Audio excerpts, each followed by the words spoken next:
welcome to Scorched Earth and the general reading for the sign of Gemini, Sun, Moon or Ascendant for the month of June.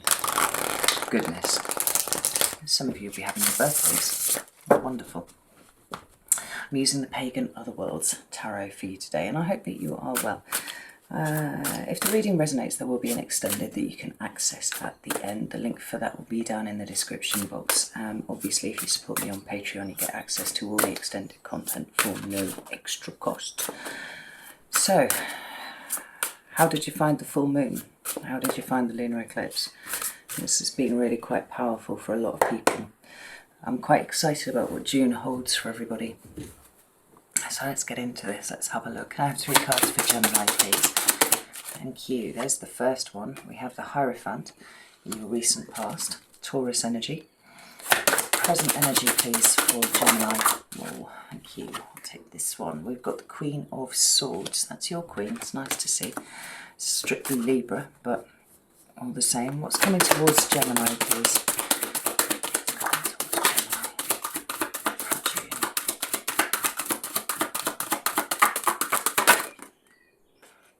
It's the Knight of Cups there, but it didn't jump, so I'm not going to take it.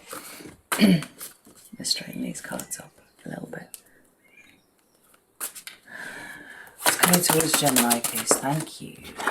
We have the 6 of Swords, so something's going left behind. We have the Justice card at the bottom of the deck, which is making the 6 of Swords feel altogether more of a big deal than it was 30 seconds ago. It's another card of Libra, interestingly enough. Let's get some clarifiers and see what's going on here, because you know, for almost all of the signs, yourself included, the only exception really was Leo, the themes of release, letting go, you know, identifying the ways in which we self-sabotage and processing that for, you know, for the first time, decisions that we're making that lead to a freer sense of being. Like, these were all themes that were coming through in last month's readings, and it seems to me that June is the point where you're putting a lot of this into action. Let's get some clarifiers. Look at that, the card that's at the bottom of the deck is the 6 of Swords. I didn't even notice that. Right. Tell me about the Hierophant, please. Whoa. We have the Death card. That's Scorpio. Hierophant, please. And we have the Page of Swords. Very sword-heavy reading, this.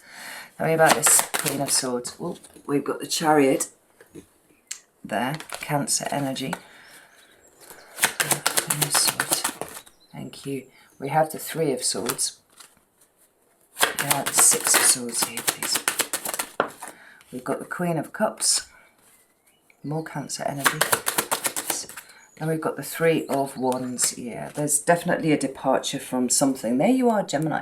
It's interesting how many times Gemini seems to come up at the as the shadow card at the bottom for you in your readings, rather than coming out in the main monthly reading. It's like what the core essence of Gemini is something that kind of ripples along underneath rather than being the expression outwardly. And it's something I've noticed about Gemini. So when they're uncomfortable, they tend to talk a lot. When they're comfortable, they tend to talk a lot as well. But there's a special kind of talking that Geminis do, which flits across the top of everything without necessarily getting down into things that really matter to them. You know, it's kind of like a verbal shield almost. Oh, my chickens are wandering around out there. Cool. It's interesting that we've got the King of Pentacles sat underneath there, and it's interesting because you've already got the Taurus energy on the table here, and you might be having some deals with the Taurus, who knows? But this energy here is going straight towards this.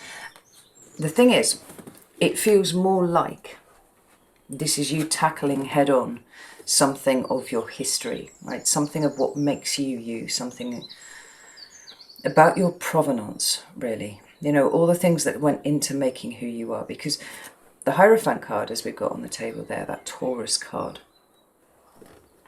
is a lot to do with your history, you know?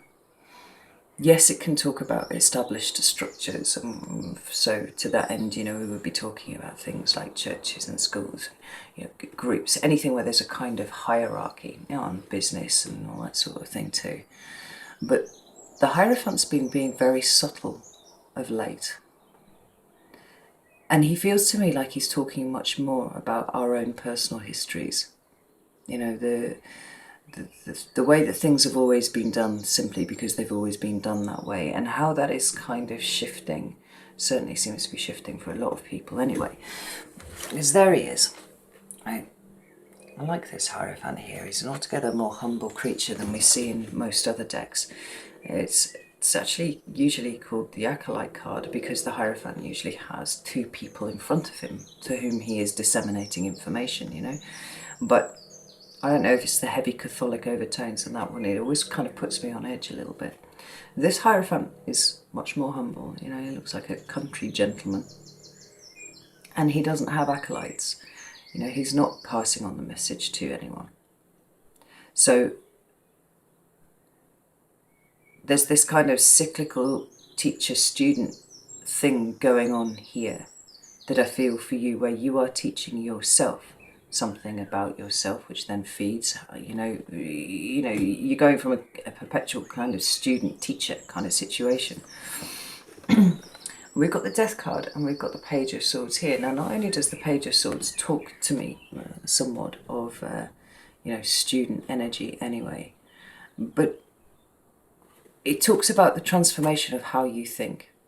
Now, this could be about the transformation of how you think about the past, or it could be just that you are opening yourself up to the fact that there is much within you that is teaching you.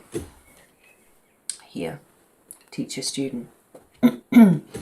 If you're open to seeing, right, there's something of the hermit about this kind of energy here. It's like all of the answers exist within you. You have all of the answers to any question you should possibly need to ask.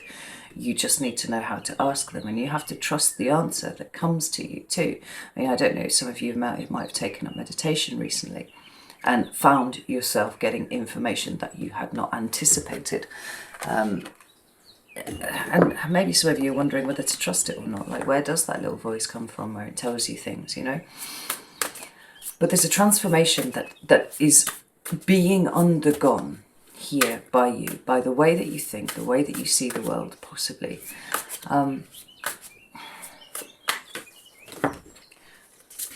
But certainly in so much as how you have been constructed, you know?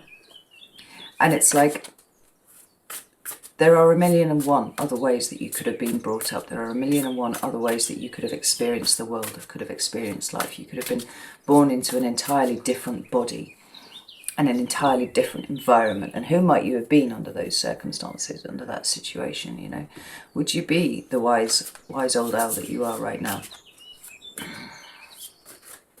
Possibly not. Things might have been easier.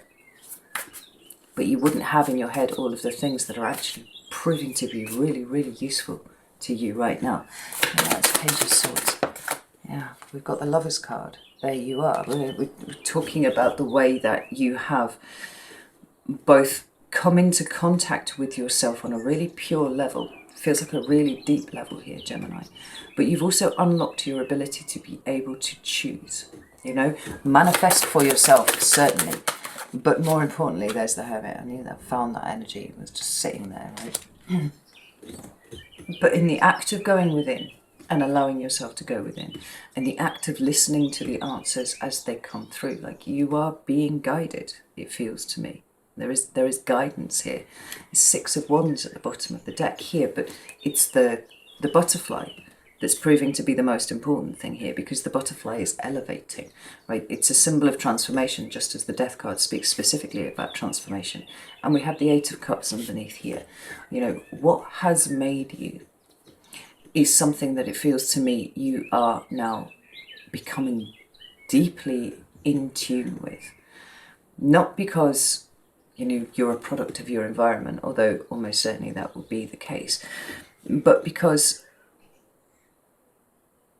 there's a larger wisdom here. I saw a thing the other day and it was really fascinating. I can't even remember where I saw it, but it was it was how the shell of a turtle corresponds to time.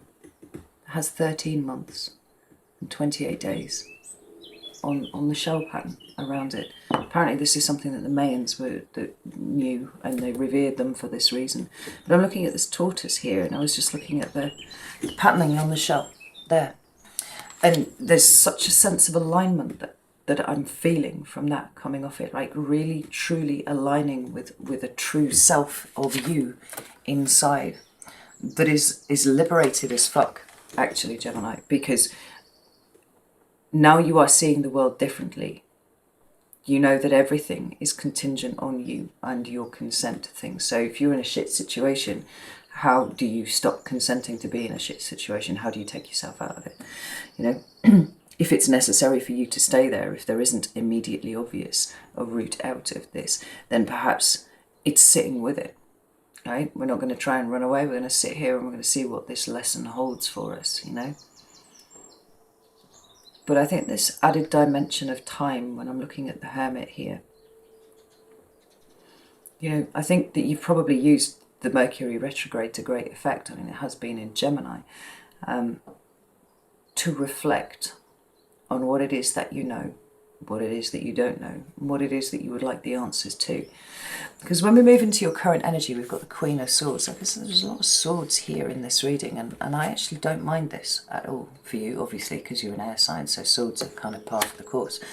The Queen of Swords is Libra, but for me, in this little story that I've made myself about how the court hierarchy works here, the page is that point of mental expansion, right? He is new information coming in to you. And often I've likened it to like a philosophy student who's just like going to university, I'm going to learn all the things, it's going to be brilliant, you know. And he blows his own mind because by the end of the first semester he's not even sure that he exists, you know, so that kind of thing. It's like the world is suddenly different. It's taking on new dimensions inside your mind that it did not before. And specifically here in the Waite Smith deck, you know, he's looking back.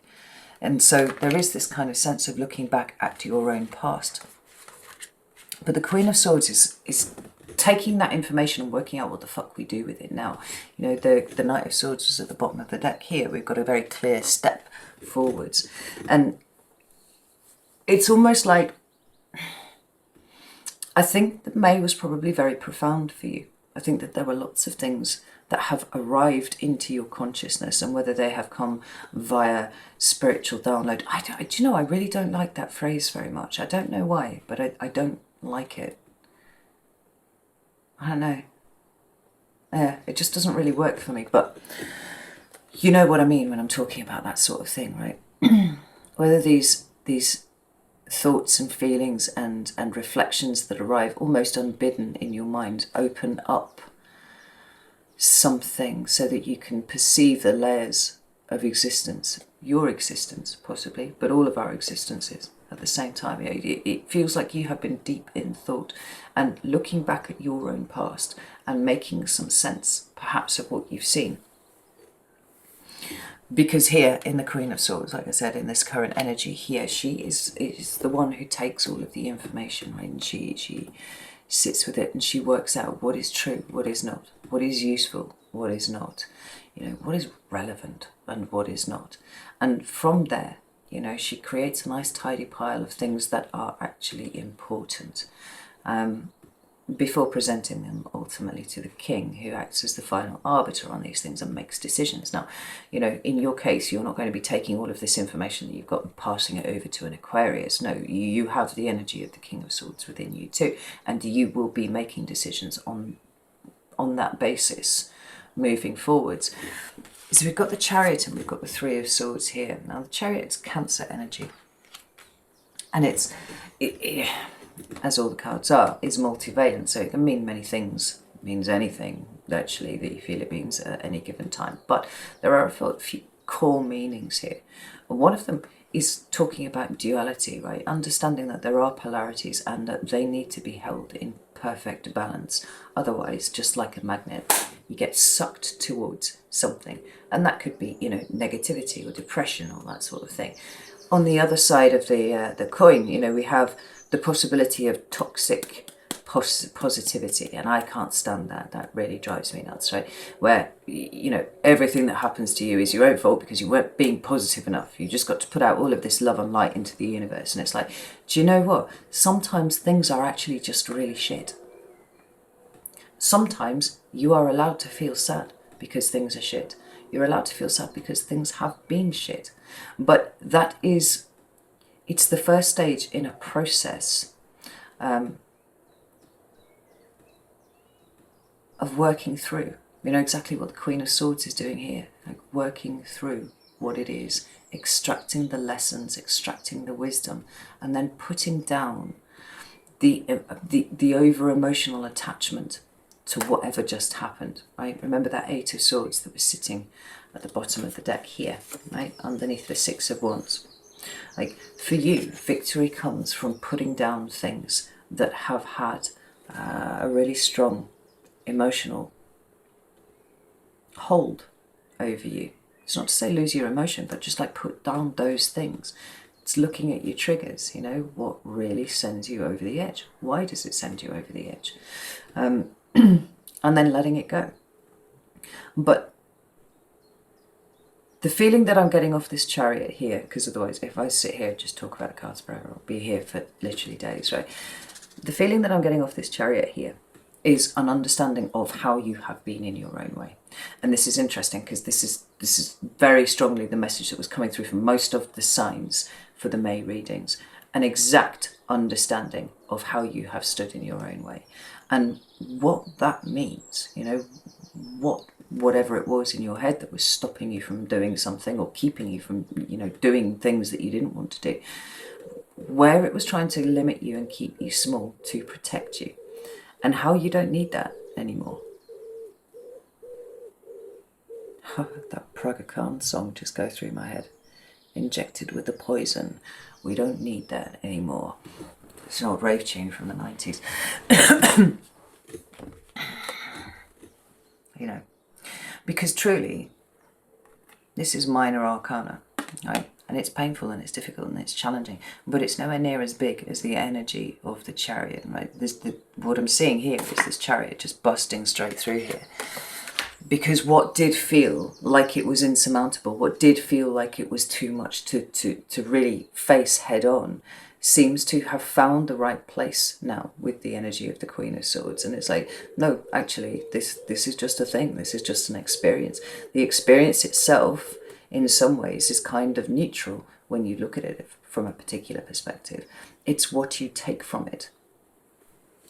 Suffering is relative, you know. What is absolute dire straits for some people is just going to be normal life for others, and you're just like, oh yeah, okay, well that's a thing, you know. Just not to say that one is more correct than the other.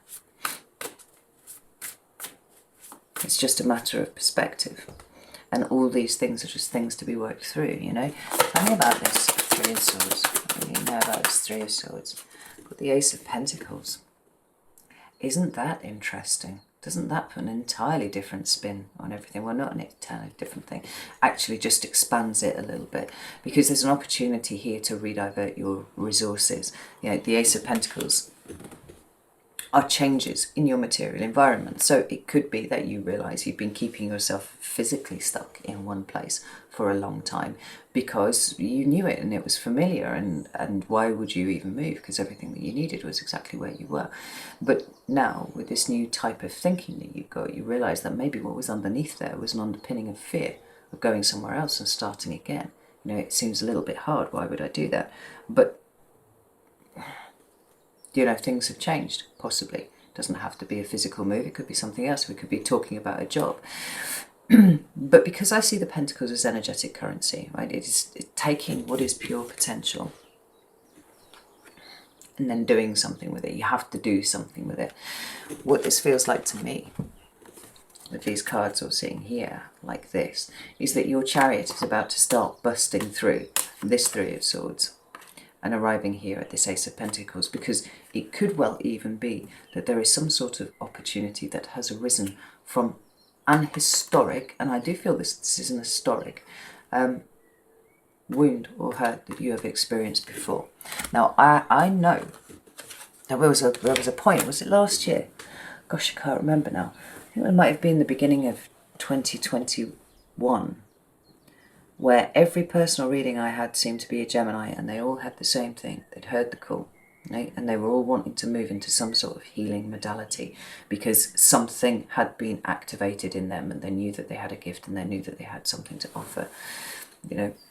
And at times like this, when things are hard, and they are hard, and they are going to get harder, knowing yourself and knowing your pain and knowing how to transmute that into something else is an incredibly powerful position to be in.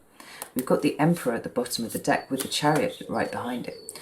There's something here of taking what you have suffered through, right? And the way that you've transmuted it, and the way that you've understood it, and the way that you've sifted it and sorted it, to not only break through, you know, subconscious patterning and self-sabotage and the things that we do to hold ourselves back, but actually to exploit this in the best possible way, not in a pejorative sense, for new opportunities.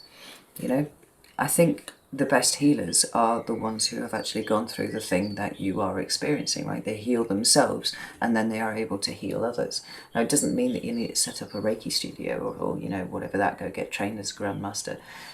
These kind of healings can happen on a day-to-day basis. But this is a point of potential here that is sitting ready for you now. You, more importantly, you are ready for it now, Gemini. And there's something happening here that I like very much, because there's a lot of determination and drive underneath it. So this next card that we've got, what's coming towards you in June, is the Six of Swords. Here is, I feel, you putting into action all of the things that you sorted out for yourself in the month of May. Whether it's, you know, changing something physically, or whether it is literally just picking up your attention and depositing it somewhere elsewhere, you know. Or just Mercury goes direct, I think, on the 3rd of June or something like that. Certainly in the UK anyway. It's around about that time.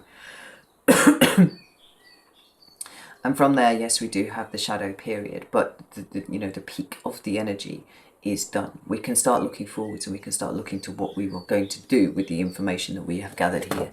And for you, you know, we're seeing it as ripe. It feels ripe. That's the word that I want to use. We've got the Six of Swords and the Three of Wands here. Both of them talking about moving away from something that has been traditionally difficult, and I do feel like it's within you, although for some of you it may be an external actor. So we may have somebody who's really difficult in your family, or somebody who's really difficult at work, or a situation that you've been put in where you are feeling just sort of trapped a little bit here, and you're like, need out of this. Remember, you are made to feel uncomfortable so that you will fucking move, because there's nothing to be learned staying in one, you know, in one little corner of the universe where you know everything inside out and backwards all the time, right? Your comfort zone is a place of restriction. Right? It's comfortable, it's a comfortable prison, but it's a prison nonetheless, and pushing out only happens when you're made to feel uncomfortable where you are. I think that the discomfort has happened, and I think the discomfort is passing, because now it's all about the movement. Where are you going from this point on? Where you're going is certainly more emotionally, I was going to use comfortable, but comfortable is not the right word. Level, I think. You know, in the Six of Swords, we've got literally, on one side of the boat it's choppy water, on the other side it's calm. You know, there's that notion of going from choppy waters into calmer waters. Water in the tarot is the emotion, right? So where things have been a little bit choppy and you've been a little bit like, you know, you're moving into a more steady kind of state. You know, everything feels a little bit more zen for you, Gemini, than it has done before. We've got the Queen of Cups here with this Three of Wands. And the Queen of Cups is also sitting where the water is very calm. But she's looking to this nasty ass ace. I have not whinged about this Ace of Cups for a long time, right? But if you look at some of my earlier videos, I'm always going on about how it's so fucking nasty, this cup. It's got fucking crabby claws on it and things, you know. She's looking at this with such devotion. You'd think it'd be something beautiful, but it's just, it's not even useful. Do you know what I mean? It's a really daft shape. Anyway, she is holding an Ace of Cups. And that Ace of Cups is your relationship with yourself. And it's improved. There's no doubt about that. And it is improving on the daily here. But it's improving to such an extent that I feel you can go from looking within to now looking without. You know, let's have a look and see what this Three of Wands is all about here. What's going on here? Wow. Okay. So we have the Empress at the bottom of the deck now, and I like that very much because you've moved from Hierophant energy into Empress energy, right? And that's very, it's very free-flowing, it's very natural, it's very powerful. It does talk about the creation of new things, you know. Often the Empress is depicted as pregnant because she is gestating something new that is about to be birthed into the world. That's the shadow card at the bottom of the deck here. And whether that's you or whether that's something that you're working on, who knows, it'll be different for each of you. But check this out. We've got the Ten of Swords, we've got the Star, and we've got the Ace. We have the Page of Pentacles here. The second of two pages that are appearing for you, and it does feel like what has gone before, the way that you have opened your mind, the way that you are looking at things differently now, is informing what you do next. And it's putting you on the path to start something new. Now, what this new thing is, I'm not sure. We will get into this in the extended. But it's taking what is that kind of cerebral energy and it's having an expression outside of you now at this point. So it could be that you're starting a new job. It could be that you're starting some sort of new creative project. It could be that you're undertaking some more training, because actually what you've identified is there's a little bit of a gap in my knowledge here, and I would like to know more about this kind of thing, so I can go and do that, you know. But for some of you, it really just is the simple understanding of the importance of your dreams. Right? There's the Star card there. It's about wishes, it's about hopes, it's about great healing, actually. But I'm noticing that the Page of Pentacles is kind of looking at this. You know, we've got one chapter having ended here with this Ten of Swords, and yes, it was painful. Right? I don't think it's necessarily anything that's just revisited you recently, or, you know, visited you recently. Here is a shit situation that's just broken down. But more, you know, kind of putting down the energy that is associated with this that occurred some time ago, and allowing your star to rise instead. I mean, this is Aquarius energy, but right, the Star card is up here, you know, when you wish upon a star and all that kind of thing. But this looks to me like somebody who is getting ready to put something that they have dreamed about into practice, into action, you know, because you are now ready to do so. Like I said, you kind of formed a state of readiness with all the work that you've done over the retrograde. And now this becomes important only in so much as what it has taught you so far. The emotional attachment to it is really starting to decrease, you know, because you are growing and you are evolving. And as we grow and evolve, you know, it's like when you're at school, like, and you're 15 years old and you're like, God, GCSE, you know. Now, I don't know what the equivalent is for that in the States, but it's the exams that you do when you're about 16, you know. What was, when I was at school, the end of compulsory education. Now it's 18, I think. I don't actually know anymore. So, you know, you do your GCSEs and they're very, very stressful, and it's literally the most stressful thing that you've ever done in your life. And then they're done. And then you start your A-levels, and that's a whole new level of stress all over again. And you're focusing on your A-level exams. Your GCSEs suddenly seem like they're just a piece of piss in comparison. You know, these are really, really hard. And then you get through your A-levels and it's okay. And then you go to university and you start a degree and you're like, holy shit, this is next level kind of stuff. You know? And the idea of your GCSEs seems to be like laughably easy. Like it's nothing compared to what you're doing now. Now, it's not to say that we would all want to go back and do our GCSEs because life was easy, but it's almost like the importance and the significance of these events decreases proportionally the further up this level of education you get. Now, obviously, I'm speaking metaphorically. I'm not suggesting that you're all at university at the moment, right? So bear with me, you know. But once you've got your degree, which is like the culmination of everything that you've been working for since you were like, fucking 8 or something, and you became sentient about the fact that you're gonna, you know, need to do these things at some point in the future. You pop out the other side of university, and you're like, great, I don't have to do exams anymore. No, welcome to the world of being an adult and having to have a proper job and pay bills and all those kind of things, you know. And then suddenly you realise that actually being at university was a bit of a DOS, you know. That was pretty cool. We would like to be able to go and do that again.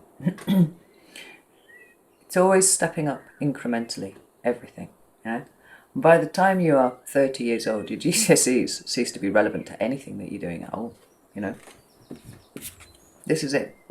Except if you had some really strong feeling about that, you know. And it could be that whatever your GCSEs represent to you, so we're talking metaphorically again here, whatever that really strong event was in your life was the be-all and end-all of everything at that point. But as you have grown and as you have expanded and experienced more, you know, actually the relevance of that situation isn't there. Not in the same way that it was.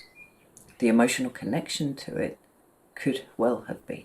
And I feel like that's what you have been sorting through. But you're creating a tabula rasa now, like a clean slate. Because if you've taken your emotions that were kind of stuck back there and you've plumped them right in front of you and gone, right, I can actually go and do something else now. Here it is. What have you dreamed about, Gemini? Because it seems to me like you are stepping on the road towards bringing that into a state of being, into a state of actuality. Now, we've got the Page of Pentacles. You know, you can't fly in at the top, which would be nice. But the top really isn't very far away. Let's bring you back to these shadow cards at the bottom of the deck here. Like, there's the top, King of Pentacles. You're headed straight for it, but you have to start somewhere. You have to start at the beginning. It doesn't mean that you're going to stay at the beginning for a long time. You know, there's whatever you're interested in reflects the ability that you have for it. You know, so if you're really interested in something, if you're really being pulled towards something, this is a month to start exploring that. Maybe take up a new course, maybe start educating yourself, get some books on a thing, watch some videos on a thing, right? Start thinking about it. Start taking that mental energy that has been within for the last month, 6 weeks, and start thinking about how you can express it out, because this seems to be the way that the energy is kind of guiding you at this point. And this is really exciting. I think it's really, really exciting. Not least because we had that there. That Justice card at the bottom of the deck. There's something that you are being drawn towards, Gemini, that is just right for you. And now you have cleared the decks for it. It's time to start working on it. So, I'm going to leave it there. I'm going to go over and do the extended now. So if you would like to join me, like I said, the link is in the description box. If you're a patron, you just go and you've probably seen this already because I put these up early over there. But if not, that's also entirely cool. Just know that whatever is getting your attention over the course of June, it's not a passing fancy. Right, whatever pull it is that you feel, go explore that, because there is not just potential, but there is the ability to pluck the potential and do something with it and move to a King of Pentacles situation very, very quickly with it. Something very stable, but something quite a few levels up from where you think that you will be. Yes, very interesting. Okay, know that I love you very, very much, and I'll see you soon.